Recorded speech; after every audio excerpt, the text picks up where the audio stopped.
Bank ಅವರಿಗೆ ಎಷ್ಟು ಸಲ ಒಂದು ನಮ್ಮ ಡಾಕ್ಯುಮೆಂಟ್ಸ್ ಕೊಟ್ಟರು ಕೂಡ ಪದೇ ಪದೇ KYC ಮಾಡಿಸೋದನ್ನು ನಿಲ್ಲಿಸೋದಿಲ್ಲ ಅವರು. ತೋರಾದೆ ನಾನು ಜಾಸ್ತಿ ತೋರಾಗಿದ್ದೇನೆ ಆ್ಯಕ್ಚುಲಿ.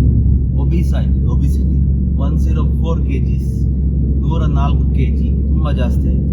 ಆದರೂ ಮಾಡಿ ಇನ್ನೂ ಕಡಿಮೆ ಮಾಡಬೇಕು ಫ್ಯಾಟ್. ಕೋಲ ಒಂದು ಇತ್ತಿಲ್ಲ ಹತ್ತಿರ ಹೋಗ್ಬೇಕಂತಿದ್ದೆ, ಮೋಸ್ಟ್ಲಿ ಆಗೋದಿಲ್ಲ. ಆದರೆ ಹೋಗ್ತೇನೆ, ವರ್ಷಕ್ಕೊಂದ್ಸಲ ಹೋಗೋದಷ್ಟೇ. ನೋಡುವ, ಆದರೆ ಹೋಗೋದು, ಇಲ್ಲಾಂದರೆ ಸಿದ್ಧ ಡೈರೆಕ್ಟ್ ಬ್ಯಾಂಕಿಗೆ. ಈಗ ಮುಗ್ದಿರ್ಬೋದು, 2:03 ಆಗ್ತಾ ಬಂತು. I am not sure. ಮುಖ ಎಲ್ಲ ಉಲ್ಟಾಯ್ತು ಮಾರೆ.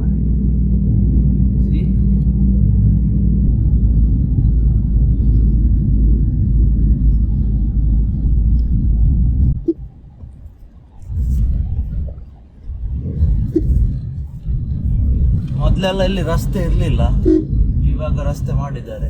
ಆ ಕಡೆ ಗದ್ದೆ ಉಂಟು, ರೈಸ್ ಫೀಲ್ಡ್ಸ್ ಎಲ್ಲ. ಸಣ್ಣದಿರಬೇಕಾದ್ರೆ ನನ್ನ ಗ್ರ್ಯಾಂಡ್ ಅಜ್ಜಿ ಜೊತೆ ಎಲ್ಲ ಬರ್ತಿದ್ದೆ ಅಲ್ಲಿ ಗದ್ದೆ ಸೈಡಲ್ಲಿ. ಈ ಸೈಡಲ್ಲ, ಅಲ್ಲಿ ಗಾಡಿಯೆಲ್ಲ ಹೋಗುತ್ತೆ.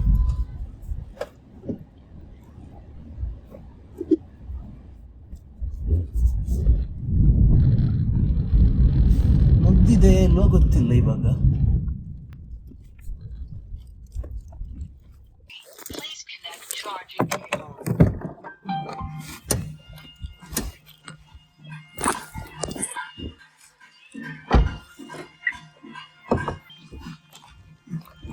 ಬ್ಯಾಂಕ್ ಪ್ಲಾನ್ ಕಂಪ್ಲೀಟ್ ಕ್ಯಾನ್ಸಲ್ ಆಯಿತು. 3:54 ಇಲ್ಲಿ ಕೋಲಕ್ಕೆ ಹೋದೆ. ಕೋಲ ಮಹೋತ್ಸವ ನಾನು ಮುಗಿದೆ ಅಂತ ಎಣಿಸಿದ್ದೆ. ಹುಡುಗ ಕೋಲ ಈ ವಾರದೊಳಗೆ ಹೋಗ್ಬೇಕು. ಇಲ್ಲ ಪ್ಲೀಸ್ ಮಾಡ್ತಾರೆ ಅಂತ. ಜಾಸ್ತಿ ಏನಿಲ್ಲ, 5,000 ಅಷ್ಟೇ. ಬಟ್ ಸ್ಟಿಲ್ ಸೀರಿಯಸ್ ಇದೆ ಸರ್. ನಾನು ಆ್ಯಕ್ಚುಲಿ ತೋರಾದೆ, ತುಂಬ ತೋರಾದೆ. ನನಗೆ ಗೊತ್ತಾಗ್ತದೆ ಯಾರ್ಯಾವ ಮೆಟ್ಟಿಗೆ ಉಗುಳು ಬಿಟ್ಟಿದ್ದಾರೆ ಕಾಸ.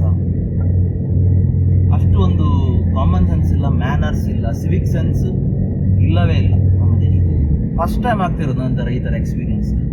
ಅದು ಕೂಡ ಒಂದು ರಿಲಿಜಿಯಸ್ ಬೇಸಲ್ಲಿ ಇಟ್ಟ ಎಲ್ಲಿ ಅಂತಿಲ್ಲ ಉಗುಳೋದಕ್ಕೆ. ಒಂದು ಅದು ತಂಬಾಗ್ತಿದ್ದುಂಟಲ್ಲ, ವಿಮಲ ಯಾವುದೋ ಗೊತ್ತಿಲ್ಲ, ಚಪ್ಪಲು ಒಳಗೇನೆ ಉಗುಳಿದ್ದಾರೆ.